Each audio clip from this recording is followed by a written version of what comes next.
दोस्तों स्वागत है आप सभी का इस वक्त की बेहद बड़ी और महत्वपूर्ण खबरों में। दोस्तों आज हम आपको देश और दुनिया की सभी महत्वपूर्ण खबरों के बारे में विस्तार से बताने वाले हैं। जी हाँ, ये खबरें आपके बेहद काम की हैं जिनको जानना आपके लिए बहुत ज़रूरी है, तो वीडियो को पूरी अंत तक ज़रूर देखिएगा। जी हाँ दोस्तों, अगर आप भी चाहते हैं कि भारत में फैली महामारी और साथ ही आपकी परेशानी भी जल्द से जल्द खत्म हो जाए तो पहले वीडियो को एक लाइक ज़रूर करिएगा। तो दोस्तों खबरों का सिलसिला शुरू करने से पहले फटाफट जान लेते हैं चीनी महामारी यानी कोरोना महामारी के नए अपडेट्स को। दोस्तों आपको बता दें कि स्वास्थ्य मंत्रालय के अनुसार देश में कोरोना के कुल मरीज 1,45,000 से ऊपर हो गए हैं। वहीं 60,491 मरीज ठीक हो गए हैं। कोरोना के चलते देश में अब तक 4,167 लोगों की जान जा चुकी है। जी हाँ दोस्तों, हो सकता है जब तक आप ये वीडियो देख रहे हो तब तक ये आंकड़ा और भी बढ़ गया हो। तो दोस्तों इसी के साथ बढ़ते हैं इस वक्त की पहली बड़ी खबर की तरफ। केंद्र सरकार की इस योजना से हर महीने मिलेंगे 10,000 रुपए। जानिए नियम, शर्तें और जल्द ले लाभ। जी हाँ दोस्तों, 60 वर्ष से अधिक आयु के लोगों को सामाजिक व आर्थिक सुरक्षा प्रदान करने वाली केंद्रीय पेंशन योजना PMVVY प्रधानमंत्री वय वंदन योजना की अवधि वर्ष 2023 तक के लिए बढ़ा दी गई है। पहले यह योजना 31 मार्च 2020 को समाप्त होने जा रही थी, लेकिन हाल ही में केंद्रीय कैबिनेट समिति ने इसकी अवधि 3 साल के लिए बढ़ा दी है।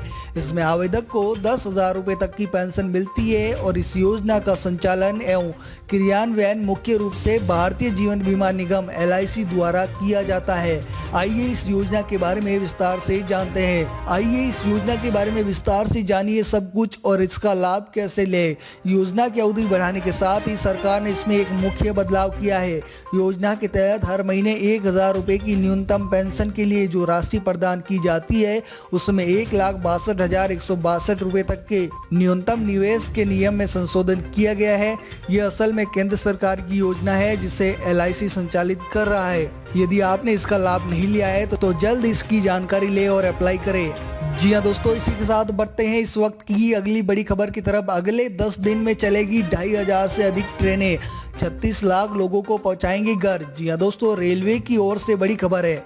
लॉकडाउन में अपने गृह क्षेत्र से दूर फंसे हुए लोगों के लिए रेलवे ने बड़ी राहत दी है।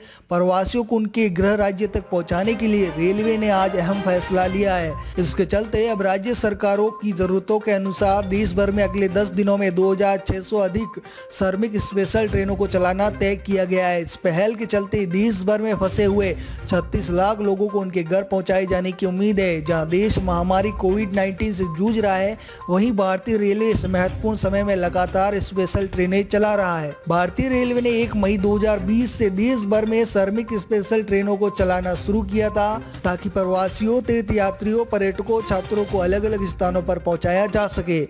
इन विशेष ट्रेनों को संबंधित राज्य सरकारों के अनुरोध पर एक स्थान से दूसरे स्थान तक चलाया जा रहा है।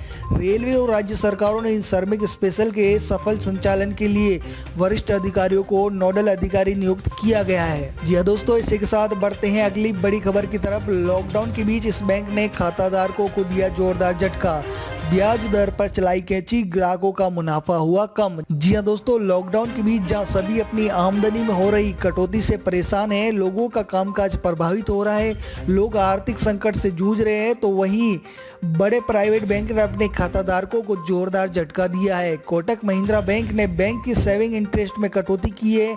बैंक ने ब्याज दर में कटौती कर खाताधारकों के मुनाफे पर कैंची चलाई है। आपको बता दें कि कोटक महिंद्रा बैंक ने कई सालों तक अपने खाताधारकों को अधिकतम ब्याज का ऑफर दिया है। बैंक ने कई सालों से 7% तक ब्याज देते रहे। प्राइवेट सेक्टर के बैंक कोटक महिंद्रा बैंक ने बचत खाते की ब्याज दर में कटौती की है। बैंक ने ब्याज दर में 0.05% की कटौती की है। बैंक ने सेविंग अकाउंट पर ब्याज दर 0.50% घटा दी है। बैंक ने ब्याज दर को आधा फीसदी और कम कर दिया है। लगातार दूसरी बार जब बैंक ने ब्याज दर में कटौती की है। इससे पहले कोटक महिंद्रा बैंक ने इससे पहले ही पिछले महीने डिपॉजिट पर मिलने वाले ब्याज को 2 बार घटाया था। जी हाँ दोस्तों, वीडियो में आगे बढ़ने से पहले वीडियो को लाइक और शेयर जरूर कर दे। अगर अभी तक आपने हमारे चैनल को सब्सक्राइब नहीं किया है तो सब्सक्राइब करें, बेल आइकन को दबाएं और नोटिफिकेशन को जरूर ऑन कर दे। जी हाँ दोस्तों, इसी के साथ बढ़ते हैं अगली बड़ी खबर की तरफ। कोरोना से मौत के बाद बेटे का अंतिम संस्कार करने गया पिता, चेहरे से कफन हटाते ही उड़े होश। जी हाँ दोस्तों, उत्तर प्रदेश के संत कबीर नगर में एक अस्पताल की लापरवाही सामने आई है। दरअसल अस्पताल की ओर से एक शख्स को फोन कर सूचना दी गई कि उसके 27 वर्षीय बेटे की कोविड-19 से मौत हो गई है। जवान बेटे की मौत पर सूचना पर घर में कोहराम मच गया। परिजनों का रो रो कर बुरा हाल हो गया। अस्पताल ने मंगलवार की सुबह एम्बुलेंस से शव भेज दिया। पुलिस की मौजूदगी में शव को अंतिम संस्कार के लिए घाट ले जाया गया, जहां शव का चेहरा देखते ही पिता के होश उड़ गए। उन्होंने ऐसी बात कही जिससे वहां मौजूद हर शख्स हैरान रह गया। दरअसल बस्ती के केली अस्पताल में भर्ती युवक जिंदा है और उसकी मौत की सूचना परिजनों को कर मंगलवार भोर में एम्बुलेंस से शव भेज दिया गया था। कुआनो नदी के मुखलिसपुर घाट पर पुलिस की मौजूदगी में शव को अंतिम संस्कार को ले जाया गया, जहां पिता ने चेहरा देखा तो बेटे का शव नहीं होने से इनकार कर दिया। शख्स की बात सुनकर सब हैरान रह गए। दरअसल शव धर्मसिंवा इलाके के महादेवा नानाकार के 47 वर्षीय कोविड-19 पॉजिटिव शख्स का था। पॉजिटिव शख्स भी केली अस्पताल में भर्ती था और सोमवार रात में ही उसकी मौत हो गई थी। जी हाँ दोस्तों, इसी के साथ जान लेते हैं अगली बड़ी खबर। एटीएम में बनेंगे अब वर्चुअल बैंक। 2 लाख से ज़्यादा मशीनों से कैश निकालने के साथ ही जमा भी करा सकेंगे। जी हाँ दोस्तों, आपको जल्द ही एटीएम में बड़े बदलाव देखने को मिल सकते हैं और जल्द ही बैंकों में रकम जमा करने के लिए लाइन लगाने से मुक्ति मिल सकती है।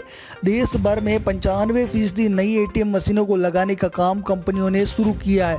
इन मशीनों से आप कैश निकाल भी सकेंगे और जमा भी करा सकेंगे। आप जैसे ही मशीन में रकम जमा करेंगे, आपके मोबाइल में कैश डिपॉजिट का मैसेज आ जाएगा। बैंकिंग सेक्टर की जानकारों के मुताबिक ऐसा होने से बड़े पैमाने पर बैंकों में भीड़ कम हो सकेगी। इसकी वजह यह है कि बैंकों में ज्यादातर लोग कैश जमा कराने के लिए ही जाते हैं। कैश की निकासी एटीएम से हो जाती है, लेकिन जमा करने के लिए शाखाओं पर ही जाना पड़ता है। अब इस समस्या के समाधान के लिए नए एटीएम लगाए जा रहे हैं। देश में करीब 2,40,000 एटीएम मौजूद है, जिनमें से फिलहाल 35,000 एटीएम में आप पैसे जमा भी कर सकते हैं और निकासी भी कर सकते हैं। ये एटीएम के तरह वर्चुअल बैंक शाखाओं के तौर पर काम करेंगे।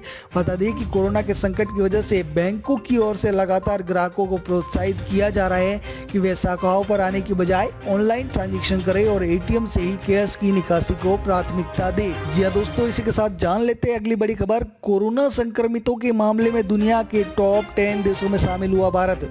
जी हाँ दोस्तों, भारत कोविड-19 की महामारी से ज्यादातर प्रभावित होने वाले देशों की सूची में 10वें नंबर पर आ गया है। भारत में कोविड-19 पर काम करने वाले शोधकर्ताओं का कहना है कि जुलाई तक भारत में कुछ लाख मामले बढ़ सकते हैं। जॉन्स हॉपकिंस यूनिवर्सिटी के आंकड़ों के अनुसार भारत में कोरोना वायरस से संक्रमण के 1,38,536 मामले अब तक दर्ज किए जा चुके हैं। संक्रमण के मामलों की संख्या के लिहाज से इस लिस्ट में सबसे ऊपर अमेरिका है, फिर ब्राजील, फिर रूस, Britain, Spain, Italy, France, Germany और तुर्की के नाम है। ताज़ा आंकड़ों के मुताबिक भारत में कोविड-19 महामारी ने 4,000 से ऊपर लोगों की जानें ले ली है। सरकारी आंकड़े बताते हैं कि दुनिया की दूसरी सबसे बड़ी आबादी वाले देश में कोरोना वायरस से संक्रमण के मामले हर 13 दिन में दोगुने हो रहे हैं। अब सरकार ने भी लॉकडाउन से जुड़ी पाबंदियों में ढील देनी शुरू कर दी है। इससे पहले एम्स के निदेशक रणदीप गुलेरिया ने भी कुछ दिन पहले कहा था, अभी तो केस बढ़ रहे हैं, पीक तो आएगा ही। पीक कब आएगा, ये मॉडलिंग डेटा पर आधारित होता है। कई एक्सपर्ट्स ने इसका डेटा मॉडलिंग की है। इंडियन एक्सपर्ट ने भी की है और विदेशी एक्सपर्ट ने भी की है। ज़्यादातर लोगों का मानना है कि जून जुलाई में पीक आ सकता है। जी हाँ दोस्तों, इसी के साथ बढ़ते हैं अगली बड़ी खबर की तरफ। उबर इंडिया ने 600 लोगों को किया बाहर। ओला पहले ही निकाल चुकी है 1400 कर्मचारियों को। जी हाँ दोस्तों, ऐप बेस्ड कैब सेवा प्रदाता कंपनी उबर इंडिया ने मंगलवार को घोषणा की है कि वो 600 फुल टाइम काम करने वाले कर्मचारियों को निकाल रही है। इससे पहले ओला ने भी 1400 कर्मचारियों को अपने यहाँ से बाहर किया है। उबर के भारत व दक्षिण एशिया के प्रेसिडेंट प्रदीप परमेश्वरन ने इस बात की जानकारी दी। ये उसकी कुल वर्कफोर्स का 1/4 यानी कुल 25% है, जो कि काफी बड़ी संख्या कही जा सकती है। कोरोना वायरस के चलते हुए लॉकडाउन की वजह से कंपनी ने यह फैसला लिया है। जिन कर्मचारियों को निकाला जा रहा है उनमें ड्राइवर्स से लेकर राइडर, सपोर्ट, ऑपरेशंस के स्टाफ से लेकर दूसरे कार्यों से जुड़े लोग शामिल है। उबर ने अपने निकाले गए कर्मचारियों को 3 महीने की बेसिक सैलरी और 6 माह तक मेडिकल बीमा दिया है। प्रदीप परमेश्वरन ने कहा कि यह फैसला लेना काफी दुख भरा है, लेकिन भविष्य के लिए काफी जरूरी था। ये दोस्तों, इसके साथ जान लेते हैं अगली बड़ी खबर। मुंबई से गोरखपुर के लिए निकली ट्रेन पहुंच गई ओडिशा। जी हाँ दोस्तों, 2 महीने से लॉकडाउन खत्म होने की राह देख रहे प्रवासी मजदूरों के लिए इंतजार खत्म होने का नाम ही नहीं ले रहा है। कुछ खुशकिस्मत थे जो पैदल, बसों, ट्रकों या अन्य माध्यमों से अपने घर पहुंच गए। मजदूरों की दुर्दशा पर तरस खाकर सरकार ने श्रमिक स्पेशल ट्रेन चलाने की सोची। इससे शहरों में फंसे श्रमिकों में से आस जगी और उन्होंने राहत की सांस ली कि अब सही सलामत अपने घर पहुंच जाएंगे। लेकिन लापरवाही की हद तो तब हो गई जब मुंबई से उत्तर प्रदेश के लिए गोरखपुर जाने के लिए निकली ट्रेन ओडिशा पहुंच गई। मुंबई से ट्रेन में बैठे लोग आज सुबह उठकर घर जाने के लिए तैयार हुए तो उन्होंने खुद को गोरखपुर नहीं बल्कि ओडिशा में पाया। 21 मई को मुंबई के वसई स्टेशन से गोरखपुर के लिए रवाना हुई ट्रेन अलग मार्ग पर चलते हुए ओडिशा के राउरकेला पहुंच गई। नाराज यात्रियों ने जब रेलवे से इसका जवाब मांगा तो वहां मौजूद अधिकारियों ने कहा कि कुछ गड़बड़ी के चलते ट्रेन के चालक ने अपना रास्ता खो दिया था। तो दोस्तों, ये थी आज की महत्वपूर्ण और ताज़ा खबरें। उम्मीद है कि इससे आपको काफ़ी कुछ महत्वपूर्ण जानकारी मिली होगी। बस इसके बदले में इतना ही चाहते हैं कि इस वीडियो को लाइक और शेयर ज़रूर कर दें, क्योंकि आपका लाइक और शेयर करना ही हमारी मेहनत का फल होता है। धन्यवाद। जय हिंद, जय भारत।